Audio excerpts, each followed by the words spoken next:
Hey, hello everybody. Look at us. It's Laser Brains. We're going to do another horror film. I'm your co-host, Mike L. And as always, I'm joined by... Joshua Merville. And as you can see, we are going to be talking about Halloween today. That's right. And as always, we're joined by Meteor co-owner Champ Ian. Hi. That was a spooky one. Woo! Spooky. Yeah, and very timely.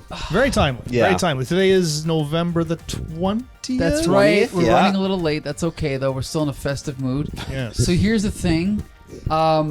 I'm a huge Halloween fan. Okay. I've watched The movie or the season. the Season. festival, the holiday, and as well as the movie. I've seen Halloween 1 to 7 many times. I love these movies. I did my own fanfic Halloween films when I was in high school. Oh, nice. So I'm a big fan. But Champion, I want to know, what's your history with the movie Halloween? I don't have much. Okay. I don't have much. These late 70s, early 80s horror films, like the Halloween series and Nightmare on Elm Street and so on and so forth, I was exposed to them when they came out. So I would have been 10, 12 years old. It didn't really absorb too much of it. Okay. Didn't really absorb too much of it. And this is one of those movies that I thought, like, yeah, I've seen bits and pieces of it as time went on, right? Yeah. As I'm watching it tonight, none of it jumped out at me as being something that I'd seen. So I think this is definitely my first time seeing it all the way through. Wow. Okay. Maybe my first time seeing most of it in general. Interesting. Josh. Yeah. deal? The first time I saw it, I was, I think, in grade school. I don't even think I was in high school yet. I was terrified of it the first time I watched it, of course.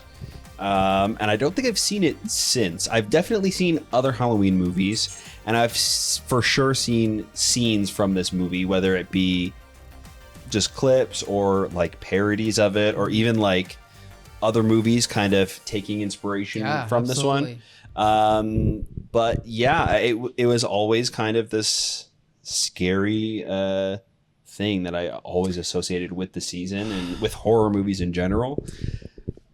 This character is, it's strange. I mean, I guess not super strange, but this character's definitely stood the test of time and is still like terrifying today.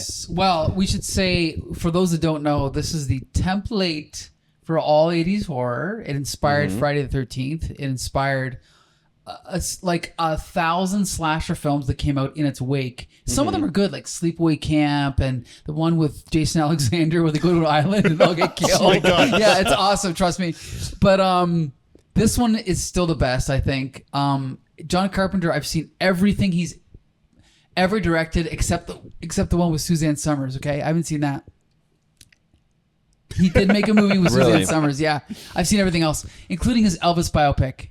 Anyway. Oh, okay. How scary was that? It was frightening. Terrifying. Holy fuck. Starring Kurt Russell as Elvis. Whoa, Okay, yeah. okay. So anyway, we're not gonna talk about that. We're talking about Halloween.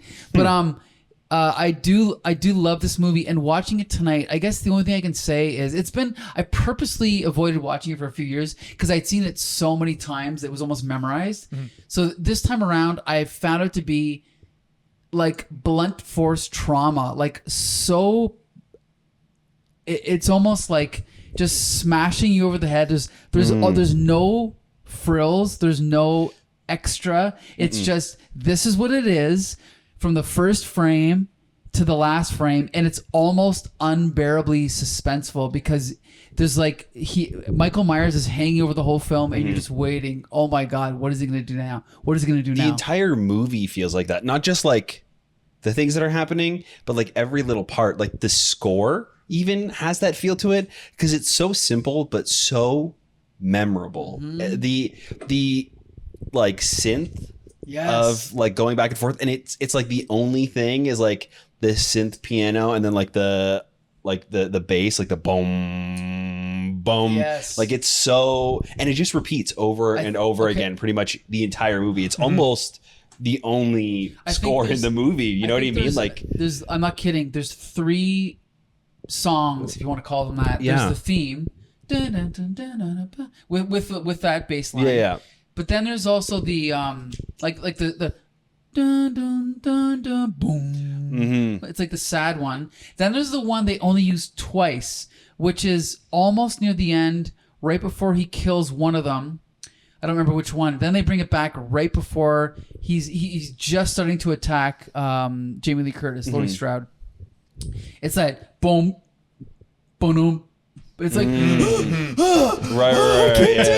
it's so fucking good. Yeah. So Yeah. I don't know. Okay, so that's our capsule review. Ian, what's your capsule review for this? My capsule review. I have similar feelings, but I also have dissenting feelings. Now, since this does turn out to be the first time that I've really watched this, I had to be careful to sort of put myself in the time that this movie came out. Sure. Because this movie does not work now. It does not, for me. It does not work. If this were to come out, if nobody'd seen Halloween, Sure. and they released this now, it would be laughed out of theaters. But I think that goes for Citizen Kane and Casablanca. I agree, but to some degree, but there is a lot of this movie that is nostalgic. There's a lot of this movie that you give it maybe more credit because it was the progenitor of everything that came after it. That being said, when this movie came out, there was nothing like it. Right. When this movie came out, this would have been absolutely terrifying. Right. I think that, in a timeline where this movie came out today, I wonder how well it would do, because it wouldn't have changed horror movies back then. So would it have changed it now? You know what I mean? Like, I wonder. I know what you're saying, but I think it's like saying that about Star Wars. It's like, well, if Star Wars came out today, well, yeah, because all these movies have been influenced by Star Wars. So right. Of course, yeah. But the one thing I'll agree. Okay, the one thing I'll give you that's dated it's the acting. is a lot of the acting at the beginning with the girls, like walking down the street, like yeah.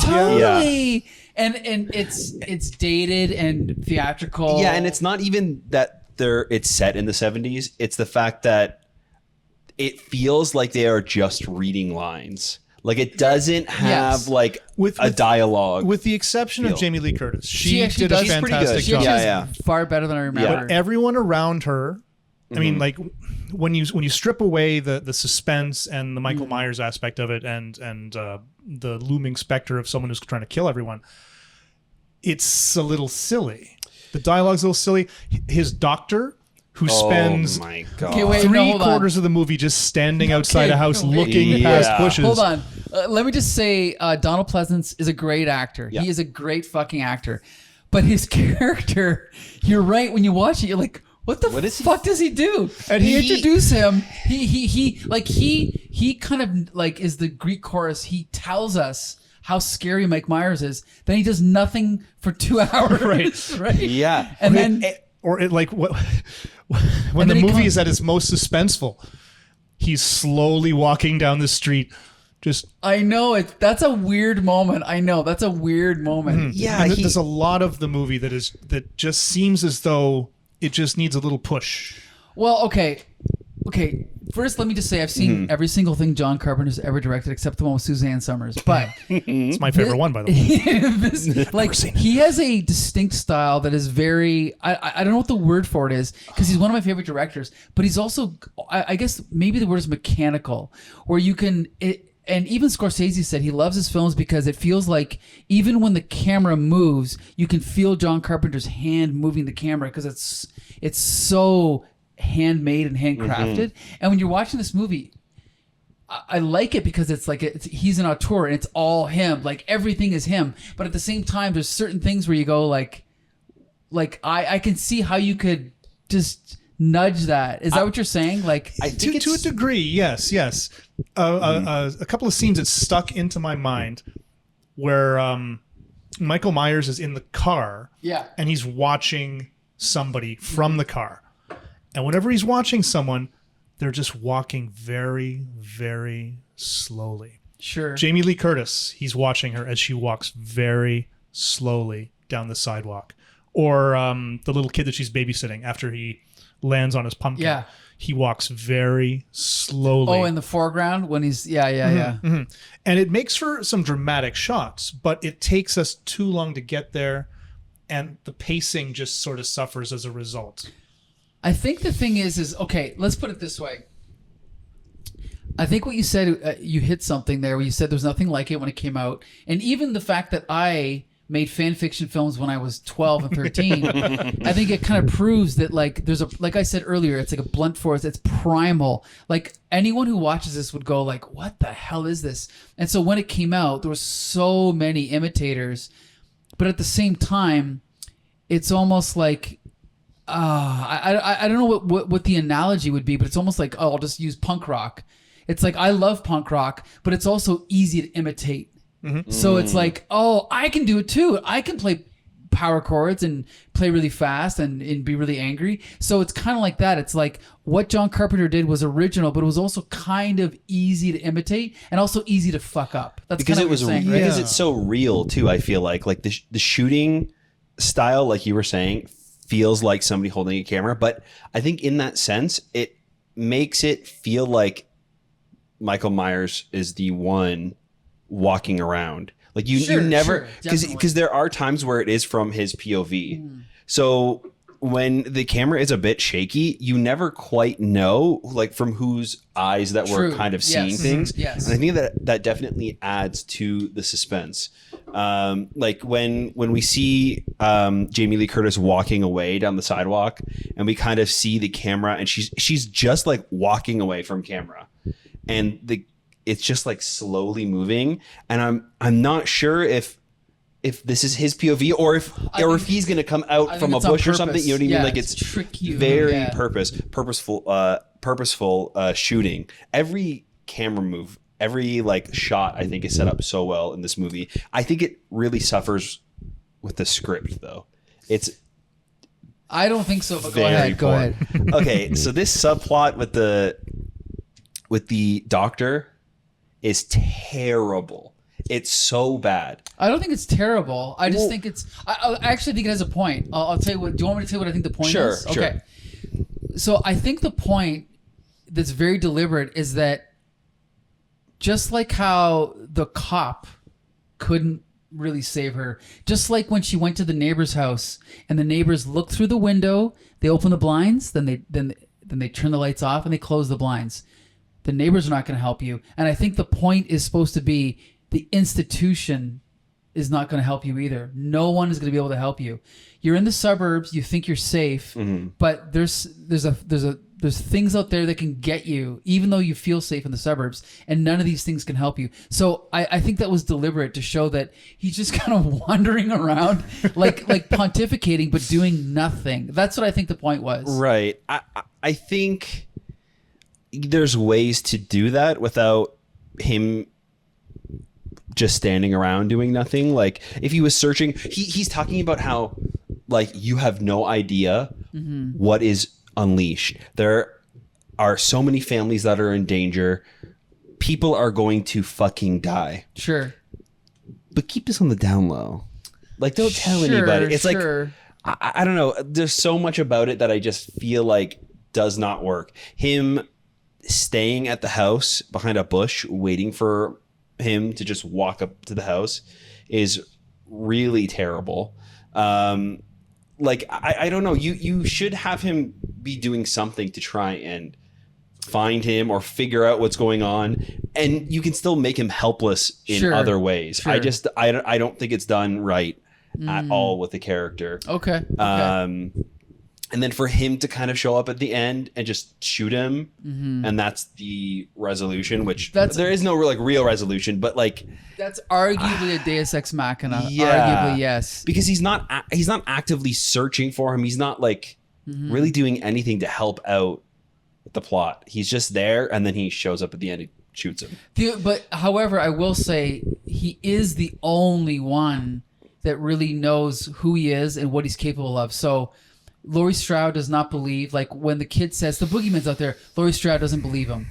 The police don't know about him.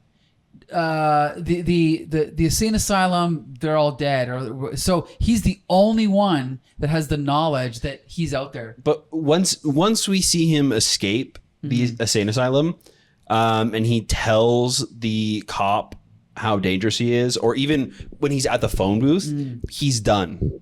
He doesn't add anything else to the movie after that. Like he doesn't even need to go to the town. No, you're completely right about that. I agree with that. you say that he's the Greek chorus at the beginning, and he tells us everything that we need to know about Michael Myers and how dangerous he is and how everyone is fucked now. Yeah.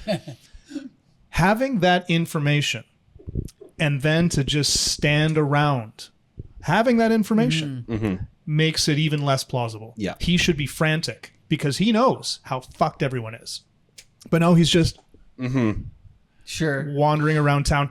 And even from the very beginning, when they are driving up to the hospital and Michael Myers escapes, and there's the woman with him in the car, he leaves and he goes up to the gate for some reason, and Michael Myers is attacking this woman. And what's he doing? He's just kind of standing, and he doesn't do anything. He doesn't respond to it until Michael Myers steals the car and drives away, and he kind of walks back to her. Like, what were you doing the entire time? Were you just watching this? Were you standing by some bushes, just kind of, I feel like she's being attacked? Almost be better if, after calling the police at the payphone, he was so terrified that he left and didn't show up again. And then that would make sense. And so then we're also like, he's saying this, and he's not even going to go and, like. Can I give you a better version of this character arc? Sure, yeah. Because I just thought of it. Have you guys ever seen a film called Terminator? Ian. Yeah. When Reese is arrested by the cops and they don't believe him, and he's like, no, you don't understand. He's going to kill everybody. He's going to kill you. You're dead. That's how they should have done it. Like, maybe he should have been arrested, and he's powerless. And they're like, no one believes him. He's like, no, you guys understand. This guy's going to kill people tonight, and they're going to die because of you. That would have been something like that, where he's actually restrained and prevented from. But in this film, he's just like he's just wandering around, restraining himself, scaring kids away. Because he could be like arrested, like looking in houses, trying to find him. Right? Okay, I'll give you that. And then that would have been something that would have made all the difference. This creep? Yeah. Because he did nothing. Give him a reason for doing nothing. Sure. Okay. I'll give you that 1 point. Now, getting back to the good points. Let's talk about Michael Myers. Okay. So this is I was gonna say the first, but I guess Leatherface, he did have kind of a mask, but this is the faceless, speechless, almost motionless killer that was obviously imitated by Jason Voorhees and as well as all these other slasher films. Now, Ian, you'll like this. Yeah. Are you familiar with where the visage of Michael Myers comes from? Oh, I know exactly where it comes from. Can you tell our viewers? Oh, it's a Halloween mask featuring the visage of one William Shatner. Yes, painted white, and then with the holes cut out a little bit wider. But how the fuck is that not the scariest fucking face? It is. Like, there's just something about, I don't know, his William Shatner's face with no expression is frightening. I don't understand why, right? So frightening. But apparently when they were, again, this goes back to the whole handmade nature of the film, because it only cost like $300,000 to make this film, apparently. Like, the costume guy was like, okay, I went to the costume store, I got 2 masks. I got this clown mask, or I got this William Shatner mask.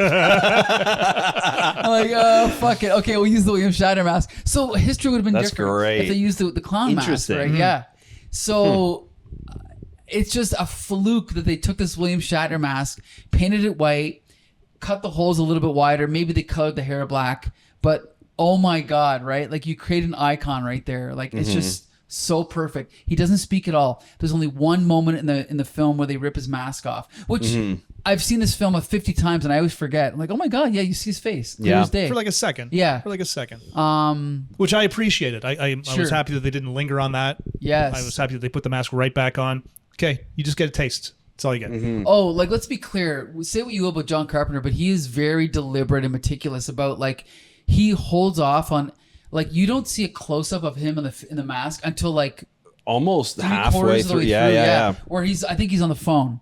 That's like the first time you see him in close up, because the film, like, I'm not a lens guy, but the film is shot in a, like extreme widescreen anamorphic format. Like if you notice, even on this screen, at the black bars at the top and bottom. So the most of the film is done in wide shot, right? Yeah. But that one time when he comes up on the phone, you see him, you know, in close up. So it's very, like I said, deliberate. There's also like you mentioned, all these cool shots in the film. There's the part where Dr. Loomis is in the foreground waiting for the cop to come out of the store, and in the background you see Mike Myers in the car. Yeah. Right, and it just I love shit like that, right? Like so deliberate. And then what's her name? Laurie Strode sitting in the foreground, and she thinks that he's dead, and then he just sits up in the background, almost like Nosferatu, right? Like it's just great stuff like that.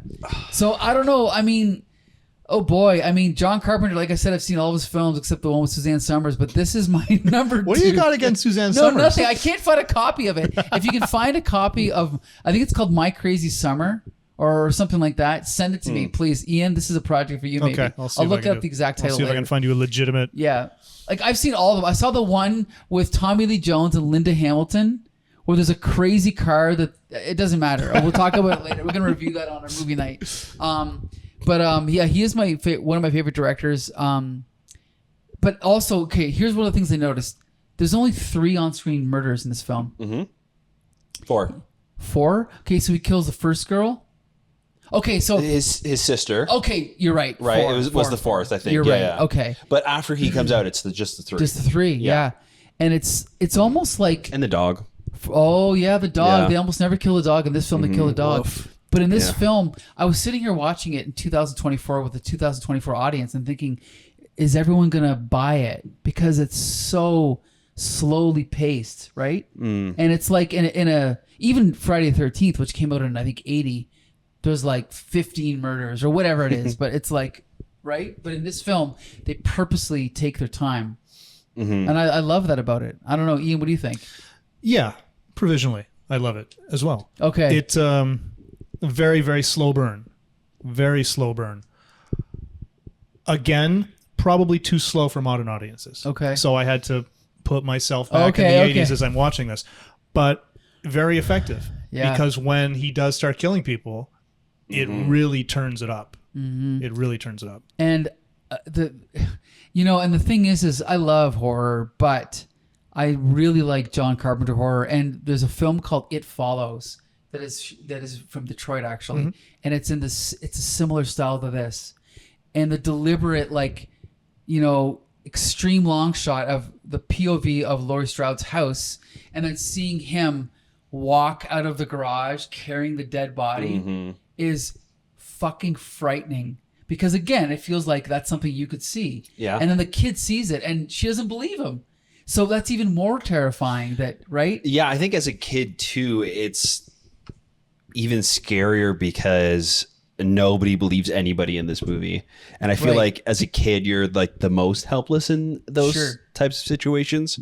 And the kids are in danger in this movie. Like I Yes. do feel like he would kill any of like the little kids because he's killing high schoolers already. So Yeah. why wouldn't he go after these little kids? So yeah, that was terrifying to me as a kid. It was real scary. Not to mention pretty effective filmmaking in terms of making the most of what you have. Yeah. You're talking about this film having a $300,000 budget. So having those wide shots where you just see a tiny Michael Myers carrying a tiny corpse Yes. up a tiny set of stairs into a tiny door from way across the street. It's chilling, but also didn't cost them anything. Right. Right? Did you even have to, was it a real body or was it just like some sticks in a Sure. garbage bag? You don't know because Right, it's yeah. so far away, but you know what you're looking at. Yeah. And you don't have to worry too much about the special effects for that scene or Great the makeup point. for that scene or anything. Well, they could have put the camera right up there, but the fact that they kept it 50 feet away or whatever it is more effective and it's more frightening, but it doesn't cost anything, like you said. Yeah. It doesn't cost more money to do that. Oh, it's all about the suspense and the choice to make you wait and to force you to watch it from that distance. It's great. There's also the deliberate I don't remember what the other girl's name is, but she's kind of like walking around the kitchen. She's on the phone, and when she walks by, all of a sudden Mike Myers is there, and then he's there, and then he's not there. Yeah. Like little moments like that, I just love. There's also a moment when I think the first time Laurie Strode in the encounters him. classroom. No. Oh, Don't okay. even talk. I can't even think about that. She looks out the window and he's just standing there. Oh, that is. I think it's the first time she sees him. Yeah, right? it is. It is. It's That's scary. That's a great scene all around. That might be my favorite scene of the film. Yeah. Because not only does she see him and she gets freaked out, but then she's called upon by her teacher and she's like, oh, answer the question. And then she answers the question. Yeah. So it's not. It hasn't really interrupted her life yet. Yeah. She's just starting to figure out what's going on. And when she looks point. back, he's gone. Like him and the car are both gone, and she's like, must have been imagining it. Yeah. It's also scary because it's broad daylight. Okay. So there's a film by Hitchcock. Have you guys ever seen Strangers on a Train? Familiar with it. It's one of his best films, but there's a great shot. I don't give away the plot, but he's being harassed by this guy, and there's a scene where he's thought he's gotten rid of him, and he's driving down the road and he looks over at this, I think it's in Washington, this like broad daylight, this monument, and the guy's just standing there in broad daylight, like staring at him from 100 feet away. And I feel like Carpenter took that idea and like just ran with it. Things are scarier in the daytime. Yeah. I know the dark, spooky. It's the setting for horror films, but things are scarier in the daytime. Yeah. And the way that it was shot is so smart because it is still scarier in the daytime. Like if it's in the daytime and it's too close up to him, then the whole kind of thing is blown, you know? But even when we get a close up of him, his head is cut off. Like we don't even see the mask. Right, like it's when the kid when the bully bumps into him leaving the school. Oh, that's a great scene. It's so great. I agree. Oh man, that was. Well, I also love, like, again, talk about like the primal fear of like you're walking down the street and oh look, there's a guy hiding behind a bush, like right there. He's like 30 feet away and he's just standing there and he just goes. He just like hides. You know what I mean? Yeah. It's so simple, but it's so effective because you're like, oh, he's there. Oh no, he's not there. And then like a few minutes later, she's up in her room and she looks out and he's standing behind the laundry. And it's just like, it's so primal and so simple, but like no one had ever done that. And now it's been imitated 1,000 times, but this is the first movie to do it. It's so great. Even like specifically like the sheets drying on the lines. Sure. I feel like is such a horror icon like moment. Like that's done so much now. Okay. Yeah. Talk about, how about this? How about killing everyone and then Laurie Strode coming and discovering all the bodies? Like I think that's directly referenced in Scream, which we just watched a few weeks back. I think it is. Maybe it's not. But that well, trope, a lot of this is definitely that trope has been done a million times. Yeah. We also have to talk about this trope that is referenced in Scream where they talk about how, don't ever have sex because then if you have sex, you'll get killed. Clearly, at the beginning of this movie, there is, I think the theme is like sexual repression or sexual awakening with this kid who walks in on a sister who's topless, kills her. Then later on, he sees these teenagers, right? And he finds the first... I think the first one is the guy. He kills the guy. Yeah. Kills him, then kills the girl while she's in bed, then kills. Oh no, the friend. One friend is first. The first one is the choking on the car. Yeah. It's clearly to me that's what I think it's about. I think like subconsciously. And our main character, the one that survives, is the one virgin. that's like, she's a virgin. She doesn't like to party. She doesn't like to smoke. She doesn't like. She's just watching the kids. She has this more like juvenile feel to her, right? And not even juvenile, but I would say more like innocent, right? And repressed, maybe. Yeah, like she even gets the date that she wanted to the dance, and she's like, "No, tell him, right. I don't want this." So it's definitely. I'm not even going to comment on what it means, but I think that is where that trope comes from. That Scream directly referenced, right? Yeah. With that movie expert, but I just think that's interesting.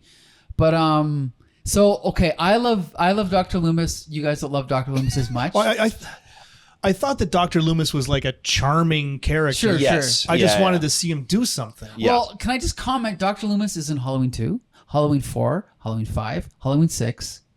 He never kills that bastard. No, he's in all of them. What a fuck up. Yeah. As I mentioned to Ian when the credits rolled, there was a different cut of this film, like a TV cut that has all these extra scenes, and one of them is Dr. Loomis like talking to I think it's like a psychologist, like basically trying to convince them not to let him out.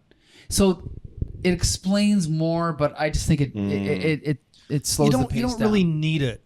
You don't really need it. It's his motivations aren't really important. I agree. He's just killing people. I agree. He's a scary dude that nobody can understand, and he's loose, and now he's going to kill you if he finds you. Okay, are you listening, Rob Zombie? So anyway, Rob Zombie did some remakes. Do you know about these remakes? Of Halloween? They're called Halloween and Halloween 2. Okay? Yeah, I'm familiar with their existence. And what he does is he takes this, like, basically the whole story of this is this maybe the second half of the movie. The first half is the secret origin of Michael Myers, where he explains why he's evil and his whole childhood and his father and his mother and blah blah blah. It's all bullshit. No, we don't need origin stories. Exactly. Horror films, superhero films. Exactly, they're all crap. As long as we know. Yeah, especially for a character like this, because there is a supernatural aspect to this character. Like not outright, but I think it's the whole boogeyman idea where feels so real, but you just can't kill him. You can't get rid of him. He's human and you could hurt him, but you're not getting rid of him. Well, and you you don't know for sure throughout this movie whether that's the case, because she's just kind of like stabbing him with the needle or the coat hanger. Sure. Stabs him a couple times and then he's still able to get up. And then once he has like a whole like round shot into him and he falls off the balcony and he's dead. And then when he goes, when the doctor goes to find him and he's gone again, it's like, it kind of makes you second guess if he's human or not. And I like that. Sure. I like the ambiguous. Yes, ambiguous. Yeah. And I must say, I think that might have been added in post. I think it might have been like, oh, let's just add a little tag so that there's the potential for a sequel. Then they made a sequel, and I don't like Halloween 2 because all Halloween 2 is just 1 minute later, we're just going to pick it up right from there and just continue that night. Oh. So Halloween 2 is the continuation of this night, and that's why I don't like it on principle. Halloween 3 has nothing to do with Michael Myers. Halloween 4 is a good sequel where they pick up like 10 years later with, I think, his niece or something. Oh, and by the way, I forgot to mention, in Halloween 2, it's revealed that Laurie Strode is his sister. Oh, God. Which is bullshit. Even though John Carpenter wrote it, it's bullshit. It's better that she's... Right? It's scarier if he's a stranger. Right. It's random. He just randomly But like the picks her. new ones have retconned those sequels. I don't... So in 2018, they made a Halloween... Yes. So that's a new reboot You're right. sequel Yeah. that Okay, so H2O ignores... It's very Terminator, So actually. here's the Yeah. thing. Listen, it goes Halloween 1, Halloween 2. Halloween 3 has nothing to do with it. Halloween 4, 5, and 6. Then the one with Paul Rudd. Then there's Halloween 7. Then there's Halloween 8. Then there's... Then there's Halloween remake, Halloween sequel remake. Then there's the Halloween reboot remake of the sequel, which ignores everything after Halloween 1. But Yeah. the trick is I think she's still his sister. Oh, really? I think Okay. so. Yeah, I could be wrong. But anyway, it's a crappy, unnecessary twist. Also, the one that they rebooted in 2018 that is a sequel to Halloween is also called Halloween. Just like Scream 5 and confused. Scream 6. It doesn't matter. Who cares? Okay, we're not going to talk about that. So there's only one more thing I want to say. The use of the color purple. I loved it. Did you notice that? The first time I noticed it was when the nurse is driving in the car and right before she's almost killed by Mike Myers. It's purple everywhere. And then throughout the rest of the movie, there's a lot of scenes. It's very unusual to see just purple. But yeah, there's a lot of scenes in this movie where the interiors of the houses are lit pure purple. And it's so weird that it stands out to me because you don't ever see it. I don't think I noticed it. Yeah, I don't think I did either. There's a lot of purple in this movie. Huh. Yeah. Well, let's roll it again. Well, there you go. So it was done subtly enough that you didn't notice it, which is good, right? It's like subconscious. No, it wasn't just like the nighttime shots that they just lit in purple. Because It was that's what probably they had. that, but it's more common to lit like than blue. The fact that they did it purple, I just think it was a little bit more deliberate. because purple combined with orange, they're both secondary colors. So I think that's why they did it. I could be wrong. I'm not an expert. I don't know. I just noticed it today when we were watching it. Because again, the shots are so big, you can't help but kind of look at the whole frame, right? Yeah. They're just so like anamorphic or whatever. So anyway, this is one of my favorite movies. It's John Carpenter's second best film, in my opinion, after The Thing. So I love this movie. Josh, what do you think? What's your final word on this? It is great. There's parts of this movie that don't hold up if this is your first time seeing it, I think, but it's definitely a movie that's defined the horror genre. It's influenced it quite a bit, and I think it's a fantastic movie despite some of its downfalls. Some of what you think are downfalls. Okay, Ian? I agree. Certainly iconic. Certainly an important movie. If you have any interest in horror, you've seen it already. But if you haven't, watch it. But watch it in the mindset that this was the beginning of something. This is not the end of something. This is what started all of this. And they were making it up as they went along. They didn't know how to do half of these things that other people, when they picked up the ball and ran with it, well, maybe we can do this and it'll be better. And sometimes it was. Okay, I'll but give you that. For a seed, a kernel that was to grow into something, fantastic. All right. Okay, there you go. Join us every Wednesday at Meteor. Every Wednesday. Every Wednesday now. Every Wednesday for our holiday-themed films, starting with Thanksgiving. We're going to do, what else? We're going to do Easter. Yeah. What else? What else we got here? Oh, yeah, we got Patrick's Christmas, Day. obviously. St. Patrick's Day films. Yep. Christmas Talk Like films. a Pirate Day. Yeah, there you go. Whatever you want. Yep. So there you go. Every week. And Josh, where can you find our episodes? You can find all of our stuff over on our website at thecomicbooksyndicate.com. You can also find our video format episodes on our YouTube channel. So check them out there. Leave us a like, leave us a comment. Let us know what you guys think about Halloween. Totally.